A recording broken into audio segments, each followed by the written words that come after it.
Hola, ¿qué tal amigos? Sean todos una vez más bienvenidos a este su programa Bienaventurados los Misericordiosos.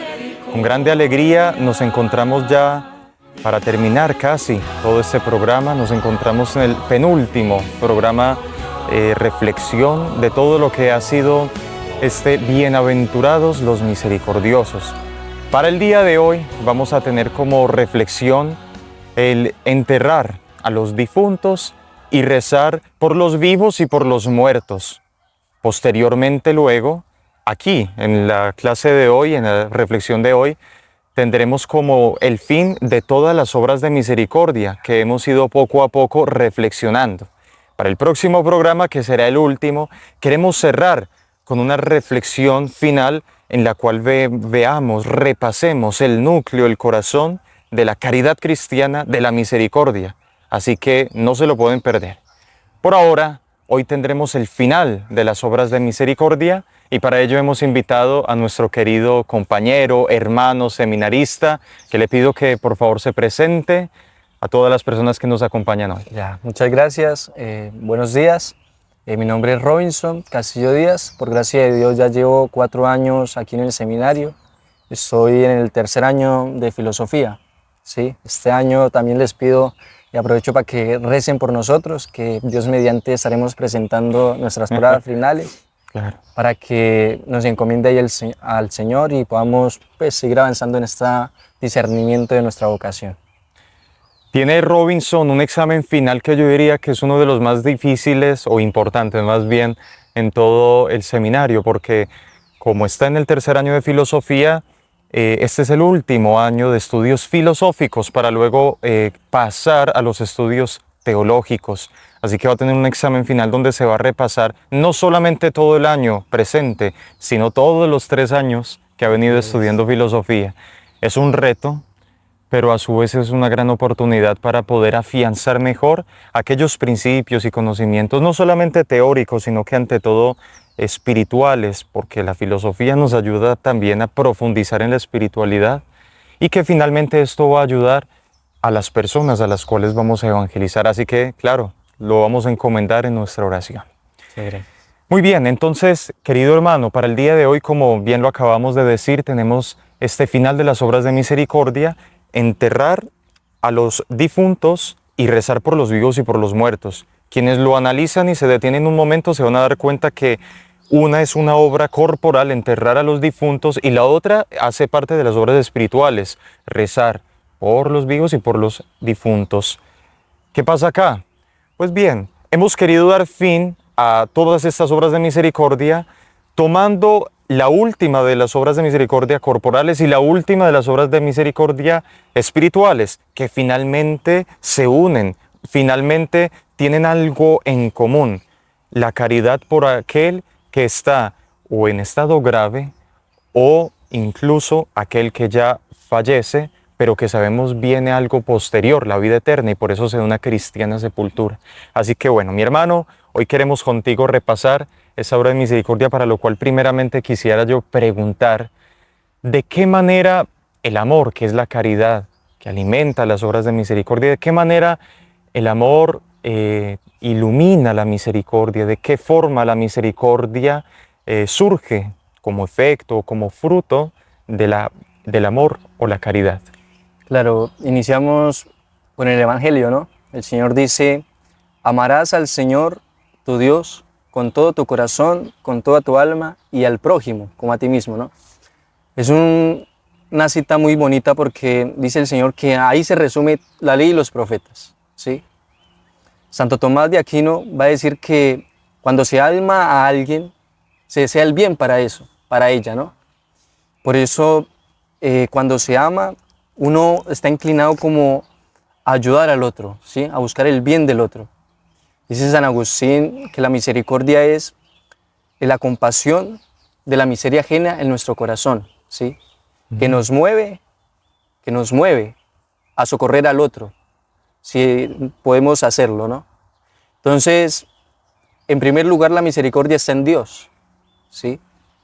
¿Por qué? Porque Él reconoce nuestra miseria, Él reconoce nuestra fragilidad, Él reconoce nuestra incapacidad, ¿sí? Y Dios como es misericordioso, va en ayuda de nosotros, nos auxilia, nos da todas las gracias que necesitamos para amarle. También, por segundo momento, la misericordia le compete a nosotros, ¿sí? A la persona misma. No para con Dios, porque Dios es perfecto, Claro. sino ¿para quién? Para el prójimo, ¿sí? Para aquel necesitado, para aquel que sufre una carencia espiritual, corporal, ¿sí? Y nosotros debemos de movernos, inclinarnos a ayudar. ¿Por qué? Porque nos mueve el amor, ¿sí? Nos mueve el amor por aquella persona, nos mueve el amor en ayudarle, en socorrerle. Y porque le amamos, porque vemos a Cristo en el otro, me muevo, ¿sí? Como un acto de misericordia para ayudar al otro. Qué hermoso eso que acabas de decir, finalmente, porque se conecta muy bien con lo que iniciaste, lo que Santo Tomás de Aquino nombraba acerca de la misericordia, esa compasión por la miseria ajena del prójimo que nos mueve por dentro, que nos urge, que nos motiva, que nos impulsa, nos hace salir de nosotros mismos. Esa es la compasión que nace del amor. Y sobre todo cuando lo que acabas de decir, vemos a Cristo sufriendo en el otro. Ciertamente Dios no necesita de nuestra misericordia, Él es perfecto, no necesita de nada. Pero por amor quiso sufrir nuestras miserias, nuestros sufrimientos, y lo vemos en la cruz. Es el mismo Dios que ha tomado sobre sí todos y cada uno de tus sufrimientos y los míos, nuestras miserias y fragilidades, de tal manera que nos demos cuenta que Él está junto con nosotros, más aún está en nosotros, sufriendo y viviendo nuestras dificultades y penas. Y por ello, cuando tengo misericordia con el que sufre, la estoy teniendo finalmente con Dios. No hay que tener misericordia con Dios en sí mismo, pero Él ha querido abajarse al tamaño nuestro, ha querido ser receptor de nuestro amor, haciéndose necesitado de nuestro amor, se hace mendigo de nuestro amor en el hermano que está hambriento, sediento, o como lo vemos acá, enfermo, necesitado de oración, o de aquel que termina ya su tránsito en este mundo para pasar a la vida eterna. Qué hermoso, hermano, lo que acabas de decir. Sí, algo muy bonito también que me acordaba ahorita, que San Juan de la Cruz dice que cuando se ama a Dios, en cierto modo se posee a Dios, ¿sí? Hacemos a Dios nuestro prisionero, ¿sí? ¿Por qué? Porque lo propio del amor es poseer a la otra persona, la unidad, ¿no? Claro. Entonces, cuando estamos amando a Dios, estamos encarcelando a Dios en nuestro corazón, en nuestra alma. Y por lo tanto, ese mismo amor nos lleva a asumir la miseria del otro, a hacerla propia, para ir a ayudarle, para ir a socorrerle, para ir a alimentarle, a enseñarle, ¿sí? E incluso en las enfermedades y en las dificultades, podemos decir, si yo amo a Dios, si yo con un corazón deseoso de vivir el Evangelio, de amarle, estoy amando a Dios, ¿sí? Estoy amando a Dios y porque le amo, quiero manifestar lo que yo en mi alma. Qué bello, dice los santos padres que Dios, que no podía sufrir en sí mismo, pues es perfecto, impasible, allí en la eternidad, quiso venir a tomar un cuerpo humano para poder a través de él sufrir. Porque el sufrimiento, cuando se lleva por otro, con ese deseo de compasión, ese sufrimiento se vuelve amor.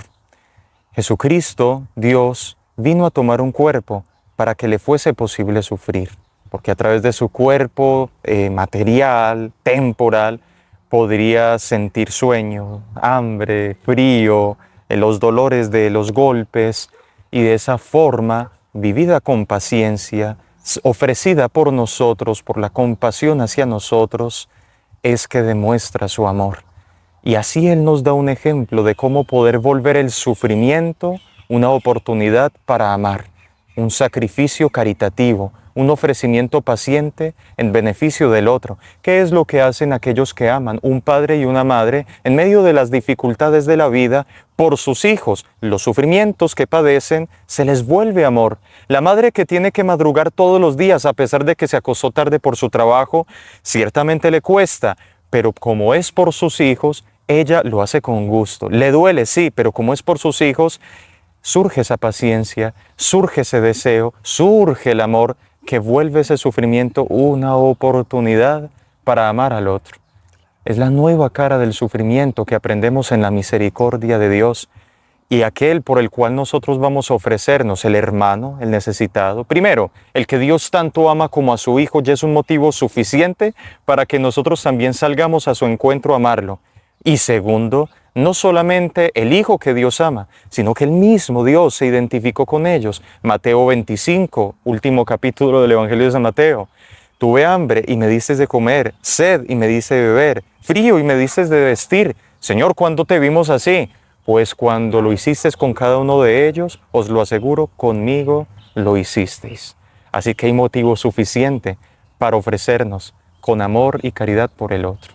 Pero bien, mi hermano, una siguiente pregunta para avanzar en el tema y entrar ahora sí en materia en estas obras que hoy nos compete. ¿Cómo se concretiza entonces esta misericordia en el enterrar, dar cristiana sepultura a los difuntos y rezar por los vivos y por los muertos? Bueno, se concretiza en las obras de misericordia, ¿no? En las corporales, en las espirituales. Como usted decía al iniciar el programa,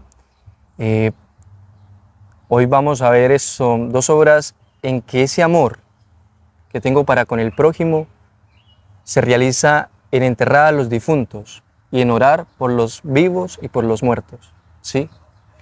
¿Por qué? Se relacionan mucho estas dos, porque una nos lleva a la otra, ¿no? Entonces, cuando ese acto de sepultura, ¿sí? Ese acto de orar por los vivos y por los muertos, es un acto de amor para la otra persona, ¿sí? ¿Por qué? Porque estoy viendo esa miseria, esa pobreza de la naturaleza humana, que es algo natural, ¿no? El morir, ¿sí? ¿Qué es la muerte en sí? Dice el catecismo que es la separación del alma y el cuerpo. El alma se va a la presencia de Dios para hacer su juicio particular, ¿sí? Y el cuerpo se queda acá, en la corrupción, ¿sí? Volviendo a lo que es polvo eres y en polvo te convertirás. ¿Y qué nos compete a nosotros? Que aún conservamos la vida en esta tierra, ¿no? Orar. ¿Por quiénes? Por aquellos que ya terminaron su vida, su tránsito en esta tierra y por los que aún mantenemos la vida, ¿no? Entonces, ahí se concretiza el amor, ¿sí? En estas dos obras de misericordia y en las demás también. Pero algo muy particular es que el Señor quiso también tener esta obra de misericordia. La Virgen María, cuando fue a enterrar a Jesús después de haber sido crucificado, fue a enterrarlo. ¿Por qué? Porque el Señor tenía que resucitar de entre los muertos, ¿sí? Y ahí donde la Virgen se ve dos actos preciosísimos, un acto de fe, ¿sí? Y un acto de piedad. Claro. El acto de piedad es aquel respeto a la dignidad del cuerpo, ¿no? Sí. Porque no es un cuerpo cualquiera, sino es un cuerpo de una persona, de una persona, y por lo cual merece ser tratada con reverencia y con respeto. Hoy que en día no se ve eso, ¿sí? Y un acto de fe, porque la Virgen María sabía y en su corazón que aquel hijo iba a vencer lo que ningún hombre había vencido, que era la muerte, para dar vida a todo el género humano, para darnos vida a nosotros. Y entonces también es el de preguntarnos, bueno, ¿y cómo estamos viviendo nuestra vida? ¿Sí?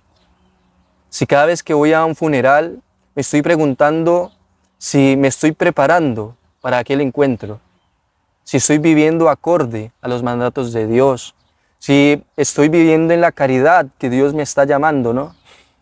Si estoy viviendo en la espiritualidad, si estoy viviendo en esa unión, ¿sí? Con la iglesia, si estoy asistiendo a misa, si me estoy confesando, cómo me estoy disponiendo, ¿no? Para aquella presencia que voy a tener más adelante. Claro, mi hermano, y lo que acabas de mencionar, qué bonito poderlo resaltar un poco, y es que la vida que nosotros llevamos en esta tierra no es la vida en sí misma, o la vida con mayúscula, o finalmente la vida para la que tú y yo fuimos creados. No, si fuera esta, nunca la perderíamos, porque todos tenemos como seres humanos un deseo de inmortalidad, y esta vida no es inmortal. ¿Qué pasa? ¿Por qué entonces todos tenemos como ese instinto de inmortalidad? ¿Por qué todos cuando nos hablan de inmortalidad como que la comprendemos, somos capaces de imaginarla? ¿Por qué? Bueno, porque tenemos un alma que nunca morirá. Tenemos un principio interior que no finalizará, que quiere una vida que no termine. Así es como amamos los bienes de este mundo. Anhelamos la vida inmortal. Cuando al beber quisiéramos que esto nunca se terminara. Cuando al disfrutar de un paseo y de una alegría quisiéramos que nunca se acabara. Cuando al estar de visita junto a algún amigo quisiéramos que ese momento nunca se terminara. El fin, la caducidad, la mortalidad en sí mismo, en el interior del hombre, nos entristece porque no fuimos creados para una vida así. Entonces, ¿cuál es la vida para la cual fuimos creados? Para el cielo, la vida eterna, la vida perfecta, donde los bienes no pasan, donde la alegría no termina, sino que incrementa cada vez más, donde la amistad, donde esa convivencia con aquellos que tanto amamos nunca va a acabar, donde el placer será verdadero, perfecto, pleno, sentiremos gozo perfecto, con ausencia de tristeza, con ausencia de dolor. Eso es lo que tú y yo finalmente perseguimos en este mundo cuando tratamos de hacer dietas, cuidarnos la salud, comer bien, pasar rico, una alegría, un gozo, un bienestar que nunca pase. En este mundo no se logrará. Así hagamos un sinfín de cosas, no lo lograremos nunca, porque no es esta la vida para la cual fuimos tú y yo creados, sino para la eterna. La del cielo es allá donde tiene respuesta los anhelos más íntimos del corazón del hombre. Es por ello que sí, es una gran obra de misericordia orar por los vivos, para que Dios les dé el don de ciencia que consiste en poder ver que este mundo es hermoso en tanto y en cuanto nos refleja el hermoso que lo creó, y por tanto la hermosura de vivir con Él, y no quedarnos apegados acá, quedarnos apegados al medio, olvidándonos del fin. Orar por los vivos para que puedan recordar, para que puedan alcanzar esa verdad, la vida para la cual fuimos creados, y orar por los difuntos para que el Señor les dé la gracia de purificarlos si es que aún están en el purgatorio, aquellos que mueren y todavía tienen cosas por purificar, para que pronto puedan gozar de esa vida eterna, plena, feliz. Enterrar a los difuntos, como lo acabas de decir, qué hermoso, ese acto de piedad reconociendo la dignidad de esa persona. Y por ello, ¿cómo estamos nosotros en los funerales? San Bruno, un santo muy hermoso y querido de la iglesia, no fue santo toda su vida. Resulta que se convirtió a Dios cuando, asistiendo a un funeral, estaba allí enterrado alguien que de repente, eso fue un milagro que funcionó para la conversión de Bruno. Ojalá Dios lo permitiera hoy aquí para que muchos nos convirtiéramos, pero de repente el que estaban velando, el difunto, se levanta.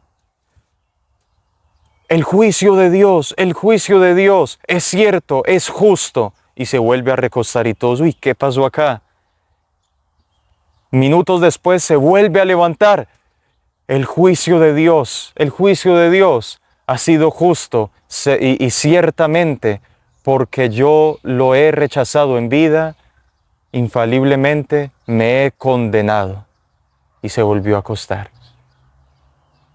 San Bruno quedó impactado porque se dio cuenta de que realmente había una vida después de esta. Y según cómo vivamos esta, pues recibiremos después.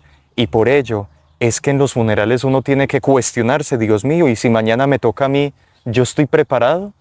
He ahí la importancia de tener acto de piedad en esos momentos y acto de fe, de saber de que no todo termina ahí, sino que damos cristiana sepultura digna, porque sabemos que en la resurrección de los muertos, cuando Jesús venga en segunda vez, va a resucitar a los vivos, a los muertos, como Él resucitó, en cuerpo y en alma, para que podamos ir al cielo, incluso con nuestros cuerpos, y poder gozar de la dicha eterna.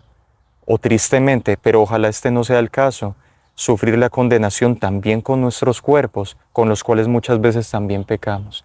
He ahí la importancia de tomar con fe y piedad ese momento. Claro, algo también muy bonito es que esta obra de misericordia de enterrar a los difuntos, a los muertos, hace el salto de una vez como al rezar por los vivos y por los muertos, ¿no? Y suscita esa comunión de los santos, ¿sí? Esa iglesia triunfante, esa iglesia purgante y esa iglesia militante, Claro. ¿no? Y cómo unos oran por los otros. Aquella iglesia triunfante que ya está en la presencia de Dios, cómo intercede ante Dios por nosotros, cómo la Virgen intercede por nosotros, cómo nos ayuda en distintas apariciones, Claro. que vuelvan al corazón de Cristo, que vuelvan a la misa, que vuelvan otra vez a la conversión, ¿sí? Y aquella iglesia purgante que aún no goza de la presencia de Dios, que es como un dolor, digo yo, ¿no? Que es como un dolor al no gozar y no poseer a Dios plenamente. Pero que ellas pueden no pedir por sí mismas, sino por los otros, ¿no? Claro. E interceden por nosotros también. Y nosotros, los militantes, que aún seguimos militando en esta vida, Luchando, luchando combatiendo. con distintos enemigos del alma, que es el cuerpo, el demonio y la carne, ¿no? Que nos combaten en cada instante. ¿Qué hemos de hacer? Orar unos por otros, ¿no? Pidiéndole la ayuda a los santos, pidiéndole la ayuda a las almas del purgatorio, y no solamente pidiéndole la ayuda, sino que también intercediendo por ellas. Claro. ¿Por qué? Porque ellas no pueden rezar por sí mismas, sino que necesitan de nuestra oración. Y una vez que ellas han pasado a aquella iglesia triunfante, van a interceder por nosotros. Dicen que cuando oramos por los fieles difuntos o las almas del purgatorio, también dichas de esa forma, y salen del purgatorio gracias a estas oraciones que hemos hecho por ellas, alcanzamos unos intercesores, mediadores, amigos en el cielo potentes que van a ayudarnos para que cuando muramos, casi que directamente o directamente incluso, podamos llegar al cielo.